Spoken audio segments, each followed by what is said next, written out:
Ne recommencez jamais ça. À mon avis, t'as trouvé la faille. Plus j'y pense et plus je me dis qu'il a un vrai problème avec l'homosexualité. Probablement avec la sienne. Ouais, ceci dit, ça doit pas être évident de reconnaître que tu es attiré par les hommes quand tu es marié. Tu sais, j'ai vu Thomas ce midi. Il m'a dit que tu lui avais rendu la lampe qu'il nous avait offerte. Oui. Alors ça va recommencer, comme avec les voisins à Perpignan. Ils étaient vulgaires et encombrants. Non, ils étaient surtout homosexuels, comme Thomas. Moi, je vais vraiment finir par croire que t'es homophobe. Maintenant, soyez honnête avec vous-même. Moi, Andreas Zagan renonce au salut de mon âme et la cède au diable pour l'éternité.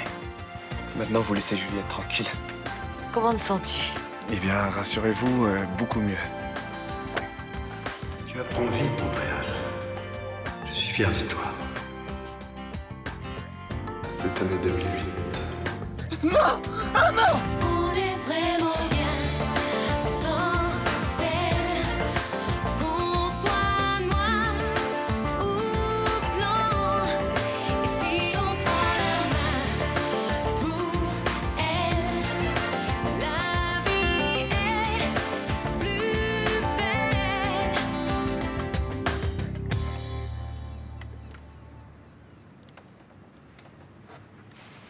T'es réveillée depuis longtemps? 5 minutes à peine. Qu'est-ce qui t'est arrivé? T'as été agité toute la nuit? J'ai fait des cauchemars. Je t'ai jamais vu avec un sommeil aussi perturbé. D'ailleurs, je me sens pas très bien ce matin. C'est que t'as crié? J'ai essayé de te réveiller, mais c'était impossible. Ouais, je t'entendais. Je savais qu'il fallait que je me réveille pour en sortir, mais j'y arrivais pas. Qu'est-ce qui te faisait si peur? Bon, rien d'exceptionnel, j'étais poursuivi dans un couloir. Faudrait que t'en parles à ton psy, non? Tu le revois quand? Vendredi. Tu crois que c'est un rapport avec la thérapie que t'as entamée? Non, je pense pas que c'est de rapport. Tu veux pas prendre les anxiolytiques qu'il t'a prescrits? Si tu veux. Bonjour. Tu voulais me voir? Oui, mais c'était pas urgent. Hein. Je t'écoute. Hier, Ninon Chamotte est venue me voir avec une certaine Nicole Saugier. Tiens donc. Tu t'en souviens? Oui, bien sûr. Qu'est-ce qu'elle voulait? Elle m'a raconté des choses surprenantes concernant ton passé. Oh, je suppose qu'elle t'a raconté mes frasques d'étudiants gauchistes. Oui, mais aussi de votre relation amoureuse. Amoureuse, le mot est un peu fort. Disons que nous avons eu une jolie aventure. Elle affirme que tu n'as pas pu connaître ma mère en 74, l'année de ma naissance. Ah bon? Elle dit qu'elle l'aurait forcément su. Il paraît qu'à l'époque, vous ne vous cachiez rien de vos aventures sexuelles. Elle le savait.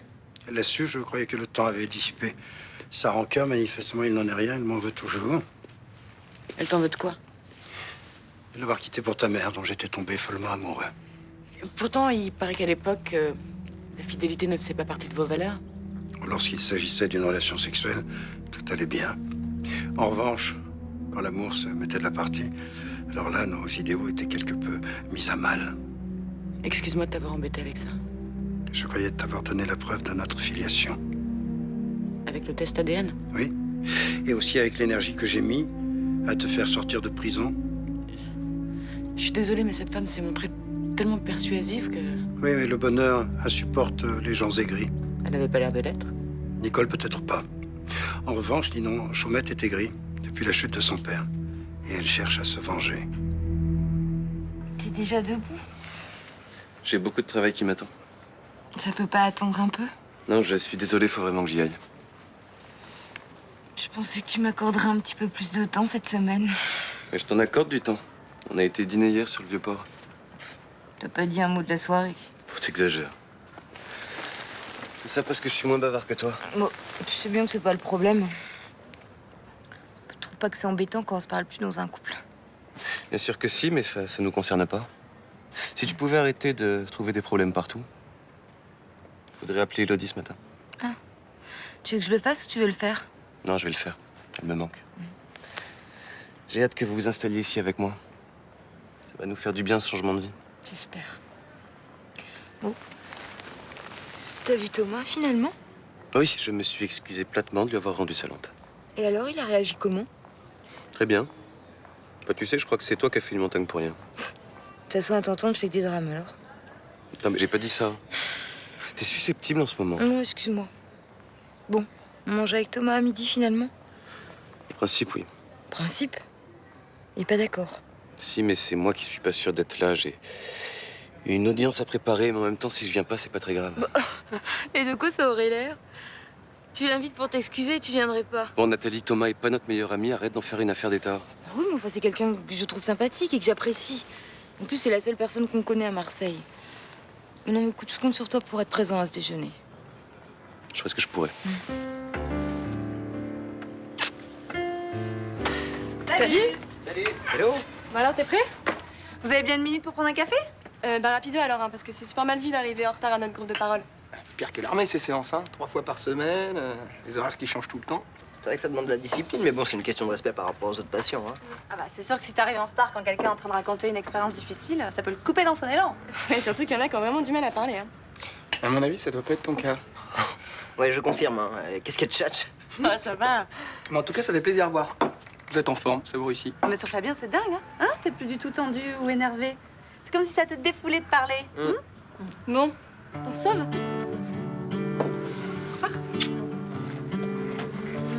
Je suis collé. Allez, bonne journée. Salut.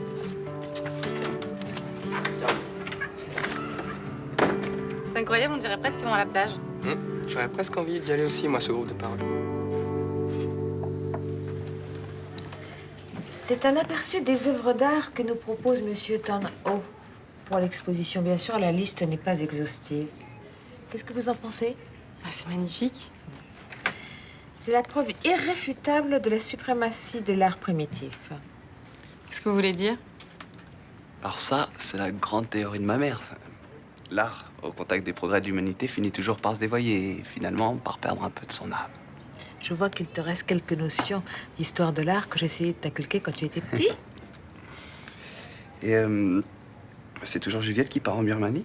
Non, c'est ce que je pensais faire, mais nous avons eu une discussion hier soir avec Léonard et il pense que ce n'est pas une bonne idée. Pourquoi? J'ai envie d'y aller, moi. Il pense que vous êtes, trop tendre. J'ai pas assez d'expérience, c'est ça? Oui, il a raison. Ça fait à peine une semaine que nous travaillons ensemble. Bah oui, mais je pars pas toute seule, je serai avec Monsieur Tan Ho. Non, mais c'est mieux que tu restes ici, Juliette. Rassurez-vous, ce n'est que partie remise. Et qui va partir alors? Andreas. On pourrait partir ensemble. Je suis désolée, mais je n'ai pas le budget.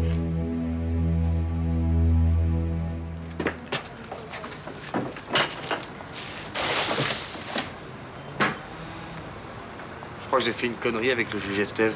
Bah, tu l'as vu? Je croyais qu'il remettait plus les pieds ici. Non, mais il passait me voir à la maison pour s'excuser pour la lampe et de son attitude avec moi l'autre jour. Eh bien, ça prouve que c'est au moins quelqu'un d'intelligent. Pas intelligent sûrement, mais alors pas très lucide avec lui-même. Hein. Il a pas arrêté de jouer au con à pas vouloir comprendre ce que je lui disais. Et tu lui disais quoi? Bah, je voulais qu'il se pose 2-3 questions sur son rapport à moi et à l'homosexualité. Ouh, ça n'a pas dû lui plaire, ça. Non, pas trop. Il a pas arrêté de nier et moi, bah, ça m'a gonflé. Et c'est là que j'ai vraiment joué au con. Tu l'as foutu à la porte. Oui. Enfin non. J'ai roulé une grosse galoche. Quoi? Et il s'est laissé faire? Pendant une seconde, oui, il s'est laissé embrasser. Mais après, il m'a repoussé. Et alors, tu confirmes ton verdict? Homo. Homo refoulé, mais homo quand même. Ouais, c'est vrai qu'avec un hétéro pur jus, t'aurais sûrement mis une tarte. Je m'en veux maintenant. Ah, mais qu'est-ce que j'avais besoin de me mêler de cette affaire, moi? A priori, s'il veut pas l'admettre, c'est quand même son problème. Peut-être qu'il t'attire. Ah, tiens, je sais pas, je me suis jamais posé la question. Franchement, Luna, j'ai quand même mieux à faire que de m'enticher d'un hétéro marié et qui a un enfant en plus. Ça, sûrement. Ça va pas être rigolo tous les jours pour sa femme, hein, ce genre de situation.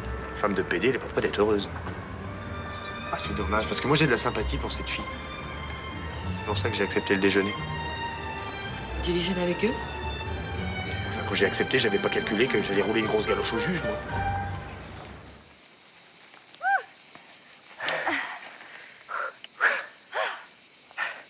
T'as peiné sur la montée, là? Attends, quelle montée? Tu parles de la ridicule petite côte là-bas?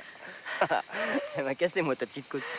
Je sens qu'il va nous falloir une séance de parole supplémentaire pour nous entraîner, non? Ouais, c'est clair. Quand je pense que Samia et Rudy pensent qu'on est en train de déballer nos malheurs en public, là. Ouais.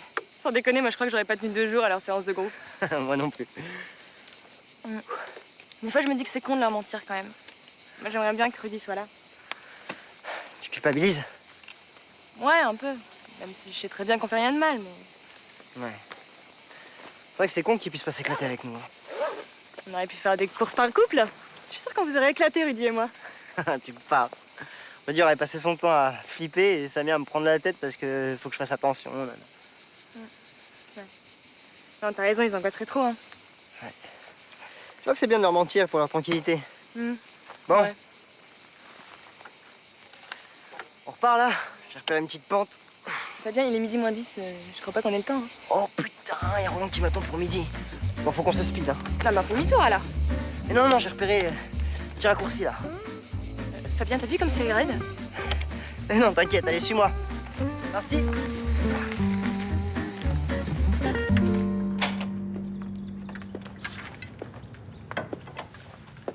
Je suis à votre disposition, mademoiselle. Posez-moi toutes les questions que vous voulez et j'y répondrai. Je comprends pas.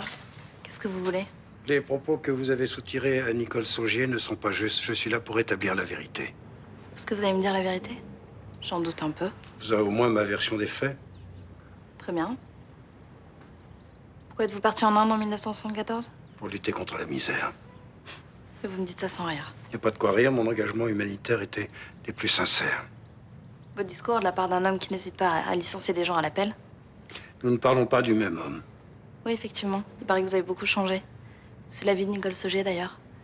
Un changement qui reste d'ailleurs un mystère pour elle. Mon histoire est celle de toute une génération. C'est-à-dire? Nous sommes passés directement du col Mao au polo du club Massalia. Parce qu'on devient forcément corrompu en vieillissant, c'est ça? Non, je dirais pragmatique. Vous êtes passablement cynique. Autant vous le dire tout de suite, je n'ai guère apprécié vos manœuvres en vue de déstabiliser Céline. Elle avait le droit de savoir que Nicole Saugier n'avait jamais entendu parler de sa mère, non? Pourquoi vous pensez que vous avez le droit de tirer des conclusions sur des épisodes mouvementés de ma jeunesse? J'ai recueilli des informations. Je me pose des questions. Alors, posez-vous toutes les questions que vous voudrez, mais gardez-les pour vous.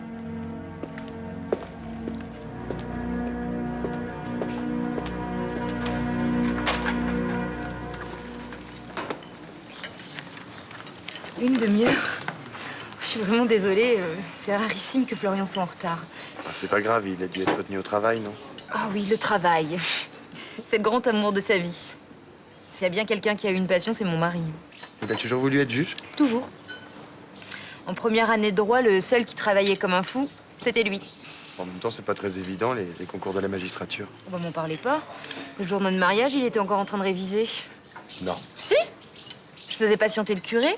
Et quand Florian est arrivé, il avait oublié les alliances. J'imagine la scène de ménage? Ben non, j'ai absolument rien dit. J'étais tellement amoureuse. Puis j'étais fière qu'il va réussir. Vous l'êtes toujours? Ah oui, mais je suis très fière de la carrière de mon mari. Je pense que c'est quelqu'un de compétent. Et de profondément honnête aussi. C'est l'impression qu'il dégage, en tout cas. J'étais tellement heureuse la première fois qu'il m'a invitée à boire un café à la fac. Ça faisait des semaines que je l'observais, mais sans rien oser faire. Vous étiez timide? Plus que ça. Florian aussi. Mais moi, je croyais qu'il était indifférent. Classique. Surtout avec le peu d'expérience que j'avais. Oh là là, je me souviendrai toujours de ce premier café à la fac. J'étais comme sur un nuage.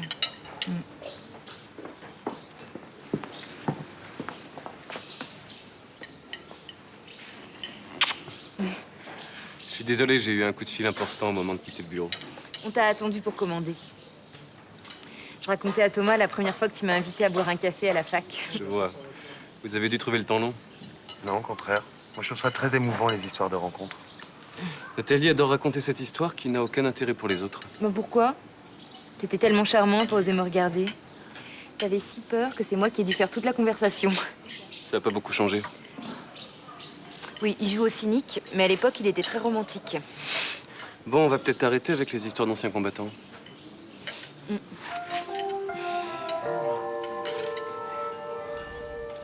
Ah, putain de gamelle. Ah putain de raccourci, tu veux dire?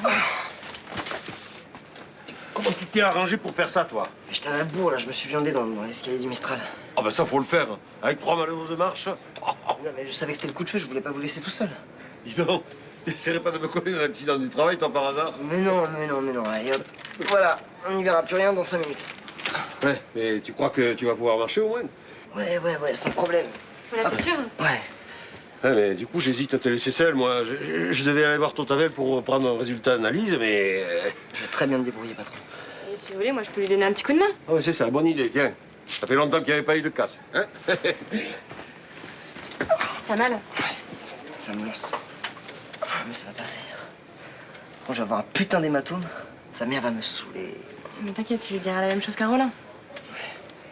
Bon, par contre, à mon avis, on va mettre la pédale bleue sur le VTT. Hein. C'est un peu trop risqué, non? Ouais, peut-être. Par contre, on n'arrête pas le sport. Hein. J'ai toujours envie de faire un peu de tennis. Ça te dit? Bah ouais, pourquoi pas? Je vais juste essayer de pas te foutre une balle dans l'œil. Et finalement, après des semaines de cafétéria, Florian a osé m'inviter dans sa mignonne chambre de bonne. Mignonne. Elle faisait 6 mètres carrés, il y avait des souris qui cavalaient entre le plafond et le toit. Ah bah peut-être, mais sans les souris, je sais pas si t'aurais osé faire le pas. Nathalie. Comme c'était minuscule, on était assis tous les deux sur le lit. Personne n'osait faire le premier pas, deux vrais gothiques. Nathalie, je crois pas que notre vie privée intéresse Thomas. Bah pourquoi? C'est amusant comme anecdote. Tout à coup, une souris. Quelle horreur! Exactement. Je pousse un cri et j'en profite pour me jeter dans les bras de mon grand dégourdi. Il a pas trop le choix. Merci de me faire passer pour un crétin. Oh, bah pourquoi? T'étais tellement mignon. Bah, Thomas doit bien savoir ce que c'est que d'avoir été puceau. Non mais là, je trouve cette conversation totalement déplacée là. Oh, est-ce que tu peux être coincé des fois? Excuse-moi de pas avoir envie d'étaler ma vie intime devant un étranger. Je peux peut-être vous raconter comment ça s'est passé pour moi. Bon, il n'y avait pas de souris, mais c'était pas plus glorieux. Non, ça nous intéresse pas. Enfin, qu'est-ce qui te prend? Mais t'es vraiment désagréable. Et toi, t'as trop bu.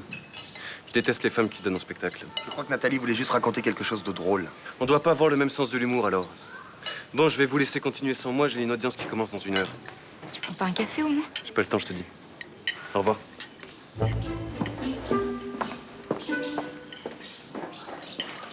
J'ai fait ce qu'il fallait pour protéger Juliette. Qu'est-ce que vous entendez par protéger? Je me suis débrouillé pour que Vassago la laisse tranquille. Définitivement? Définitivement. Vous vous rendez compte du risque que vous avez pris? Oui. Vous êtes à la merci de Vassago maintenant. Je sais. Il exigera quelque chose de vous et vous ne pourrez pas y échapper. C'était ça ou laisser Juliette partir en Birmanie et voir se réaliser le rêve que nous avons fait, vous et moi. Je vous remercie pour ma fille. Qui d'autre pouvait se sacrifier à part moi? C'est une belle preuve d'amour. Alors raconte, j'ai pas tout compris tout à l'heure au téléphone. J'ai besoin de ton génie pour récupérer des infos sur Internet. T'as besoin que je te craque des bases de données, c'est ça? Oui, si ça t'embête pas, c'est ça. Qu'est-ce que t'as besoin juste comme info? Tout ce qui concerne Léonard Vassago dans les années 70. Ah ouais, c'est vague ça. Bah, en fait, j'ai besoin de connaître ses activités politiques entre 67 et 74. Oh, il faisait quoi? Il était membre de la Ligue révolutionnaire trotskiste. Ça devrait pouvoir se trouver assez facilement. Et j'ai aussi besoin de savoir s'il est bien parti en Inde en 74, pourquoi il y allait et quand est-ce qu'il est revenu. Ah ouais. Là, tu me demandes un travail de titan. Ouais, je sais, Samia, mais j'ai le pressentiment qu'il s'est passé quelque chose et j'ai vraiment besoin de savoir quoi. Et où tu veux que je cherche? Par exemple, sur les sites de compagnies aériennes. Ça m'étonnerait qu'ils aient conservé des archives depuis plus de 35 ans. Tu sais, si c'est passé un truc de spécial, il y a sûrement des traces, hein. Tu crois pas que ça serait une meilleure idée d'aller chercher dans les archives des agences de presse? Ouais, t'as raison, c'est une bonne idée, ça. Bon, et t'as besoin de ça pour quand? Le plus vite possible. J'avais prévu d'aller au ciné avec Fabien ce soir, hein. Si tu vas demain, je te paye les places. Et le popcorn? Et le popcorn, et les glaces, et même le resto, si tu veux. Bon, ok. Non, mais c'est bien parce que c'est toi, hein. Qu'est-ce que tu fais? Ma valise. Je prends le train demain matin. Pourquoi tu devais rester toute la semaine? Mais c'était pas prévu que tu me traites comme ça. Que tu m'ignores, c'est déjà pénible. Mais que tu m'agresses sans raison, c'est juste insupportable. T'as vu comment tu m'as traité ce midi? Je suis désolé, j'étais stressé par mon audience. Écoute, arrête de tout mettre sur le dos de ton travail. Je t'avais dit que ce déjeuner était une mauvaise idée. On était tous mal à l'aise. Non, seulement toi. Et tu nous l'as bien fait sentir. J'ai le droit de pas apprécier que tu racontes notre vie sexuelle à tout le monde. Je racontais une histoire d'amour. Et Thomas l'a très bien compris, lui. J'imagine même pas ce qu'il a dû penser de nous. Mais enfin, ça, c'est le cas de mes soucis. Ah oui, mais c'est justement ça le problème.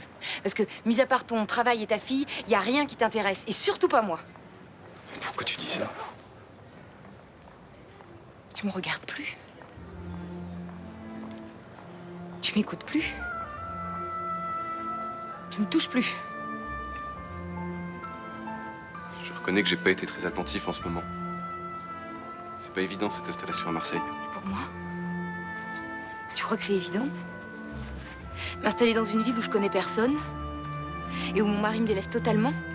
Pourquoi tu dis ça? Je suis content que tu sois venu. Mais tu l'as montré quand? Moi, je peux pas continuer à faire des efforts pour deux. Je sais. Écoute, je pensais que cette installation à Marseille nous rapprocherait et c'est tout le contraire. Je suis désolé de te rendre malheureuse. C'est tout ce que tu trouves à dire. Le destin est capricieux, aussi parfois bienveillant comme ce soir en nous réunissant. Portons donc un toast à nos deux familles enfin réunies. Il manque quand même papa. Oui, mais il va beaucoup mieux. Et bientôt, il sera parmi nous. Est-ce qu'il aura sa place? Oui, bien sûr qu'il aura sa place. À nous? À nous. Je vous propose de terminer la soirée dans un restaurant sur la Corniche.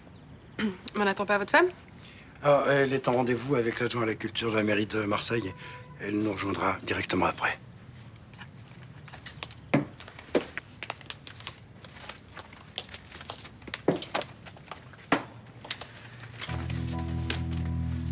J'ai un service à te demander. Ça va? Je suis en nage, je vais prendre une douche. Attends, tu sais que tu m'as manqué, toi. Toi aussi, tu m'as manqué. Tu faisais quoi sur l'ordi? Des recherches pour Ninon. Mais tu tombes pile poil, je commence à avoir mal au dos. Tu me feras un petit massage? Oh, c'est pas mon truc, les massages. Puis nous, on avait des masseurs au foot. Ah, ok, j'ai compris le message. Tu préfères comme ça? Grave. Samir, entre le boulot, la réunion de groupe, tout ça. J'ai passé une journée d'enfer, je suis épuisé. Ah, je vais te détendre, laisse-toi faire. Tu veux pas te déshabiller, tu serais plus à l'aise, non? J'ai pas la tête à ça, vraiment. Je suis fatigué. Tu vas pas me faire croire que ça t'épuise de parler à ton groupe de parole. C'est pas ça, c'est que ça remue pas mal, tout ça, tout ce qu'on entend.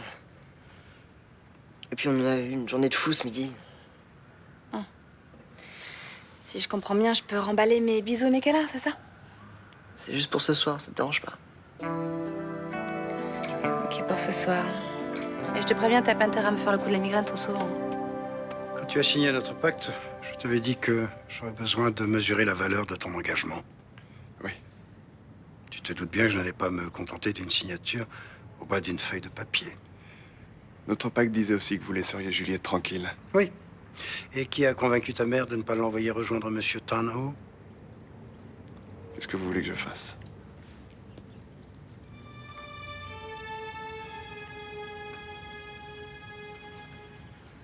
Prends-le.